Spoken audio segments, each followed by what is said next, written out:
3-month group coaching program where we work on mindset, nutrition, and lifestyle to help you boost your mood, gain focus, increase your energy, and get back to being you. I'm Lorraine. Discover the transformative power of Zen and the art of NLP. A lot more success with a lot less stress on Transformation Talk Radio. Every Thursday at 9:30 a.m. Pacific, Dr. Steve Simpson combines the principles of Zen philosophy with the techniques of neuro-linguistic programming to help you achieve your goals with ease and tranquility. Whether you're seeking personal growth, professional development, or improved relationships, this show offers practical strategies and insights to navigate life's challenges with a calm and focused mindset. Get ready to embrace a new level of success and serenity. Zen and the art of NLP starts now. Today, because one of our greatest gifts is probably the one you never think about. It's your gift of influence. However, bear in mind, it can also be your greatest enemy, but don't worry, we'll know how to deal with that. I'm Dr. Steve Simpson, and you are listening to Zen and the Art of NLP on Transformation Talk Radio. Every week, we will choose a topic highlighting a core skill of neuro-linguistic programming, otherwise known as NLP. The three foundations of NLP are modeling excellence, using effective language patterns, and learning how to connect to the massive power of the unconscious mind, often through hypnosis. And this is probably the most important thing. We will also explore Zen philosophies. Zen is a state of calmness, attentiveness, and inner peace. Someone with a Zen attitude approaches a situation calmly and with a focused awareness, because this is the home of peak performance and the source of massive results. Today's headline topic is the power of advanced communication and influence skills. And I've chosen 3 quotes, and I hope you like them all. Do you know what the author Napoleon Hill thought about influence? He also thought Think and Grow Rich, which made him very rich. Anyway, on this subject, he says, think twice before you speak, because your words and influence will plant the seed of either success or failure in the mind of another. Second quote, do you know what the entertainer Bob Keeshan thought about influence? Parents are the ultimate role models for children. Every word, every movement and action has an effect. No other person or outside force has a greater influence on a child than the parent. That's a bit scary, isn't it, for those of us who have been parents? And lastly, do you know what the politician Gilbert Parker thought about influence? There is no influence like the influence of habit. And one of the reasons I chose this one is because this could have been a Zen statement as well. No influence like the influence of habit. Most of the elite performers that I work with, they definitely have their habits and their processes they follow. And the source of these 3 inspirational quotes is from brainyquote.com.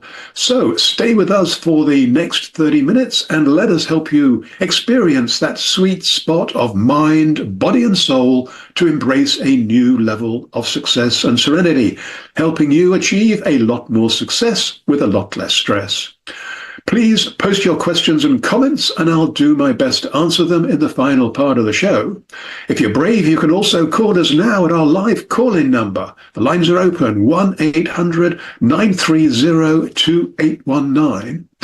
Today, on the menu, the focus is the power of advanced communication and influence skills. Suppose for a moment you feel frustrated because you don't seem to achieve what you deserve from a life when others do. In that case, the chances are that for one reason or another, you've forgotten how to access your hardwired, innate talking skill of unconscious persuasion and influence. Pinpointing exactly when humans learn to speak is tricky because language leaves no fossils behind. Therefore, estimates range widely from tens of thousands to millions of years ago. See, the problem is that when we gain one new skill, we often lose an old one, which could be more critical. Therefore, language is a two-edged sword. It can get us into trouble, or it can make our lives more accessible and successful, which we're going to focus. So anyway, if you've got this frustration, we're going to fix this right now. Because step one to fixing this frustration is understanding when we learned how to talk and how it changed our social and living skills, including, of course, effective communication and influence skills. Back in history, people like you and me have been shuffling around this planet for about 10 million years, and we look very different from how we look now. In evolutionary terms, 10 million years is just a blink of an eye, yet we were fast learners, because during that time, we learned how to walk on two legs, we learned how to use stone tools, how to make fires, how to cook food, and eliminate most of our competition, including our relatives, the cuddly Neanderthals. Before we learned how to talk, we communicated non-verbally very effectively. Of course, it was much easier then because we lived in tiny social groups, probably only one or a few families living together. We survived every threat that nature put in our way.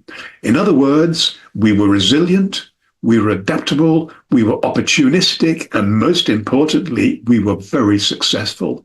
And language threatened all of these benefits that we had learned the hard way, and it still does. Before we could speak, life was a lot simpler. As those who embrace nostalgia might say, and you've heard this a few times, it was the good old days. We didn't think much, and the danger of overthinking is a familiar topic with the clients that I work with. Okay, so Mr. and Mrs. Caveman and Cavewoman knew when they were hungry, so they gathered some berries or killed and ate whatever was unlucky enough to cross their path. When they were cold, they built a fire to keep warm. Tasks like this took up most of the day, so with nothing to talk about, there was little to think about. However, when we learned to talk to each other, we found a way of encoding our formless thoughts into something consciously tangible. From our earlier conversations, we also found out that different people sometimes have something that we might want. These changes happened in a very short evolutionary time, and these new language skills spread rapidly across the planet. And as our language skills improved, one consequence was that we lived in larger family units. Anthropologists believe that the ideal size of a tribe is about 150 people. If it's less than that, the tribe will not have the diversity of skills required for survival. If it's more than that, the tribe is more challenging, shall we say, more challenging to manage, because as we know, there is nothing more complicated than people. Other people, of course. Anyways, on to step 2 of the 3 steps of this show. Step 2 is understanding the benefits of effective communication and influence skills and how to use them to your advantage. Effective communication is the bedrock for building trust, and rapport is pivotal for influencing others. Here are some critical skills that will help you in both areas. First, let's talk about the communication skills. Express your ideas clearly, concisely, and efficiently. Avoid jargon and technical terms unless you're sure your audience understands them. Pay close attention to what the other person is saying, verbally and, perhaps more important, non-verbally. Ask clarifying questions to ensure understanding. Bear in mind, who is your message's target audience? When crafting your message, consider their age, their background, and their interests. People love stories. They are a great way to connect to their unconscious minds, and we're going to talk more about this in the final part of the program. But in the meantime, weave narratives into your communication to engage your audience and make your message more memorable. Richard Bandler, the co-creator of NLP, is a master of using colorful and engaging stories and metaphors to emphasize and highlight the core messages of NLP. That's because when you've been bandilerized, you never forget any of this stuff. Your body language, your words, and how you use them are hugely important in getting your message across to others. Now, on to influence skills. Empathy is always essential. Put yourself in the other person's shoes and understand their perspective. Back up your claims with evidence and data, even though this seems to be a bit out of fashion now. Your passion for ideas is definitely not out of fashion, and it will be contagious. Show genuine enthusiasm for the topic at hand. Be prepared to find common ground and compromise. Negotiation is a two-way street, so be open to hearing the other side's perspective. And connect with the person you're trying to influence. Find common interests and build trust and rapport. Remember, communication and influence are ongoing processes. The more you practice, the more you'll see your skills improve. So commit to continuous practice and watch yourself become a more effective communicator and influencer. To remind you, you are listening to Zen and the Art of NLP with me, Dr. Steve Simpson. We're going to take a swift break shortly, but before we do that, take a moment to think about these three questions, and they are big questions. Question 1. What is the one thing that you desire the most? I bet you spent loads of time thinking about that, don't we all? What is the one thing that is stopping you from achieving it? Well, it's quite important to think about this because if you can't find out what's stopping you, you may not get the result that you're looking for. And the third one, which I've got a feeling might just be the most important. What is the one thing that you want to share with others?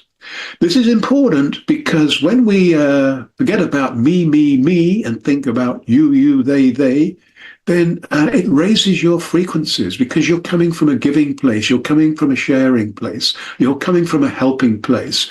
And generally speaking, the way these things work is that you will be rewarded by the universe one way or the other.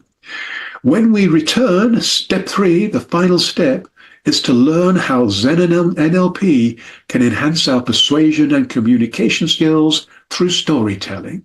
Trust me, this is a lot easier than it might sound, and it just might even be fun. Please stay tuned. We will be right back, helping you achieve a lot more success with a lot less stress.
Discover the ultimate destination for personal growth and development with a one-stop shop on Zen and the Art of NLP. A lot more success with a lot less stress on Transformation Talk Radio. Each Thursday at 9:30 a.m. Pacific, Dr. Steven Simpson offers a unique blend of ancient and modern success stories, providing you with a comprehensive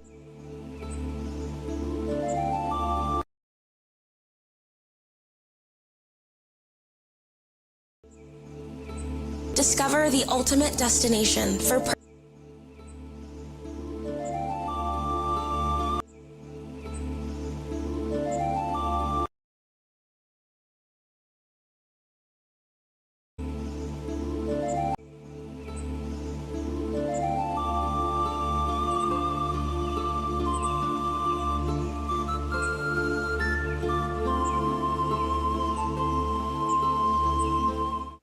And we are right back. I hope you enjoyed pondering those three big questions during the break. And now I've got a big ask for you. If you wish, I'd like you to email me, doc@drstephensimpson.com, and tell me how you answered those three big questions, and which I can help you with if you feel that you need a little help with any of them.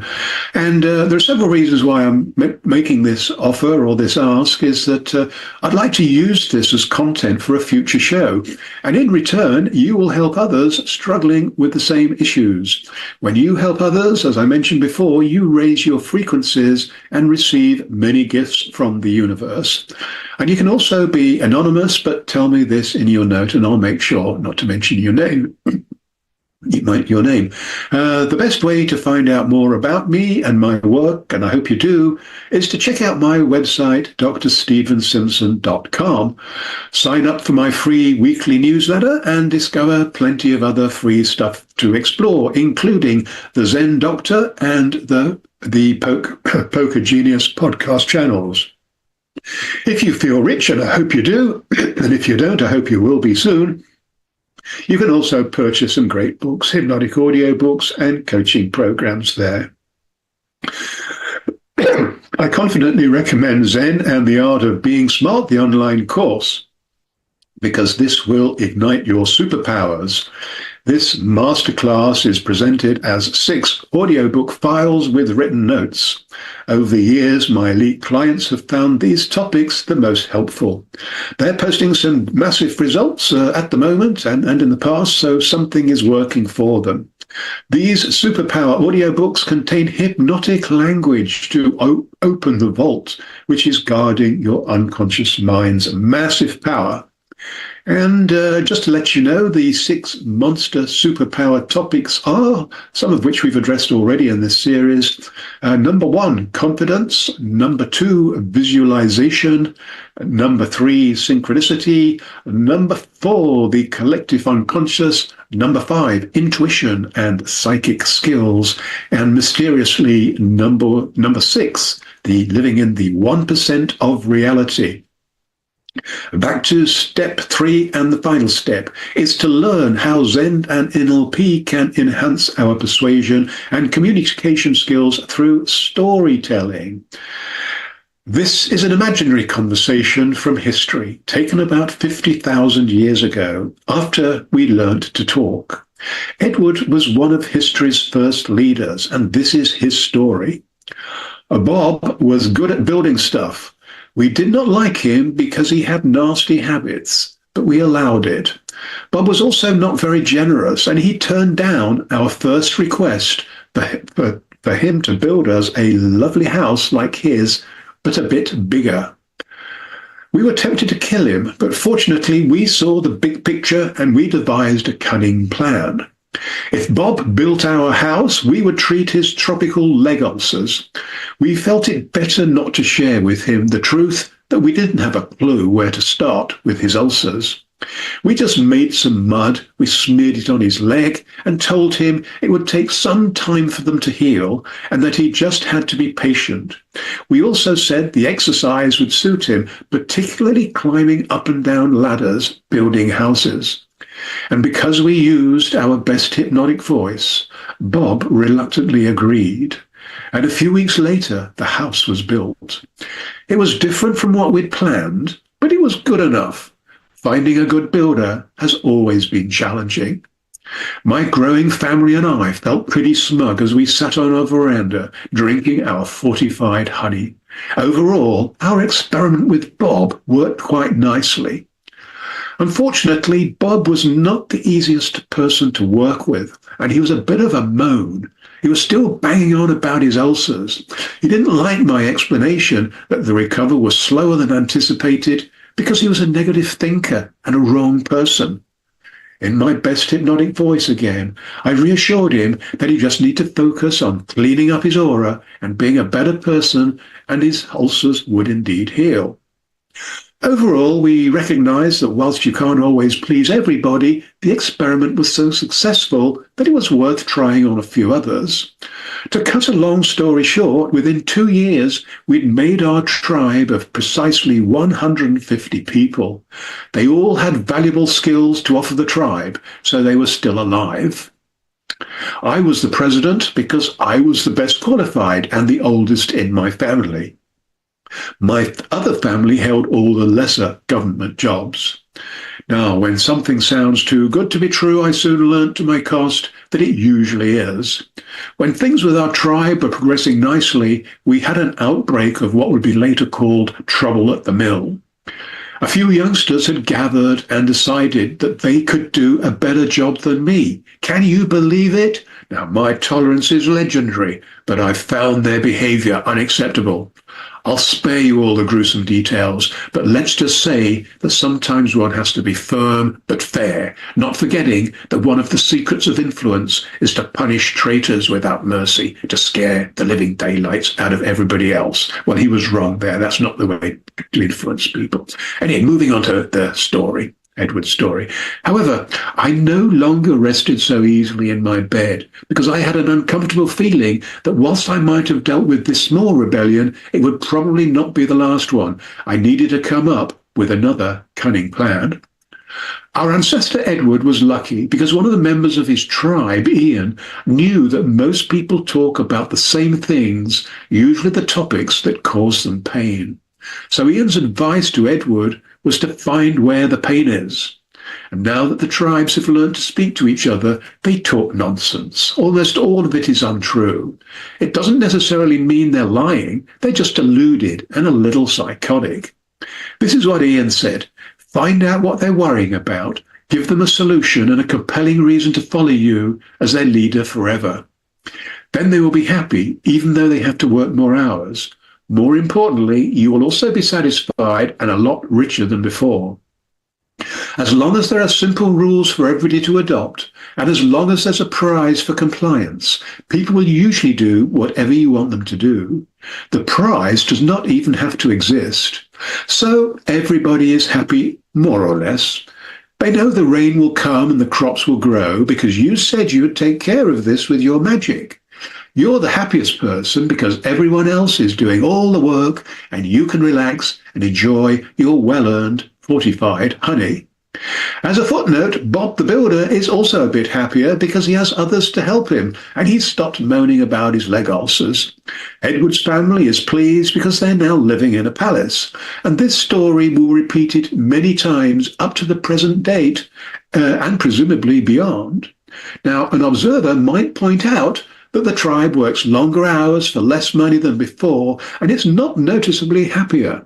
Indeed, in our present-day society, people live longer than ever, they have more babies than ever, and have more personal possessions than ever, and yet the incidence of stress-related and another mental health disease is also higher than ever before. As Ian explained to Edward, I guess it's always been like this. The rich get richer and the poor get poorer. Edward didn't allow these criticisms to weaken his cunning plan. Indeed, the plan worked much more successfully than he expected, as he boasted. I am now an emperor, ruling my empire. My family are helping me because they're the only people I can trust. Although I'm starting to have a few doubts about their loyalty, and I think it could soon be time for another cull. On the one hand, we don't have much to show for our millions of years of evolution. We do not appear to be any more intelligent than Edward and his tribe and have less practical skills. Yet on the other hand, despite our self-delusions, we've never had it so good. We now have the benefit of modern medicine, we live longer than ever before, and rarely starve for more than a day or two, unless, of course, we're on a trendy diet. And yet the rates of some mental illnesses, as I mentioned, are higher than ever before in history. Because the truth is that none of us knows how to do very much apart from talking and telling lies. Very few people could build their own house, gather food, or kill an animal to eat. In other words, they would be incapable of surviving. Although people enjoy the illusion of free thought, most of the thoughts they value so highly are only hallucinations. We need to remember how to trust our most important gift, our gut instinct, also known as intuition. But it's never too late. That's the primary purpose of our show, Zen and the Art of NLP. And bear in mind, the more you practice embedding stories in your narrative, the better your communication and influence skills will be. Now, we got a few questions here to ponder. Femi from Lagos would like to know, do our stories have to be true? Well, one problem here, Femi, is that what you think is true, I might not think is true, and vice versa. And all of the people that we're talking to, of course. But I think if there can be at least a grain of truth in our stories, that's going to be more authentic, and people will think it's more natural. So, but a little embellishment is what people do. Stand-up comedians know this. So. That's just my quick view. Andrew from Cork wants to know, will people think we are crazy if we tell them stories? I don't see why they should, because everybody else is telling stories and we go along with that. So we at least might have the fun of telling our own stories. Jay from Miami wants to know, is social media a good thing or a bad thing? Well, I was actually listening to a radio program about this before the show, and I think this could be a topic for another program because it's a big one. But just in short, the answer to that is yes and yes. Yes, it can be a good thing, and yes, it certainly can be a bad thing. It all depends on who's doing the posting and whether you read it and how it makes you feel. If it makes you feel good, it probably will be good. If it makes you feel angry, frustrated, or the other bad emotions, then best left alone. Anyway, my favorite part of the show, because it's time for the Zen and the Art of NLP top tip of the week. Now, I told you this, you don't need to be scared of this, but it might be a bit new to you. Read a fairy tale or one of Aesop's fables and speak it out aloud. Just to yourself, but to other people if you want. But use a story at least once daily with your friends, family, and colleagues, because this is the easy way to a lot more success, of course, with a lot less stress.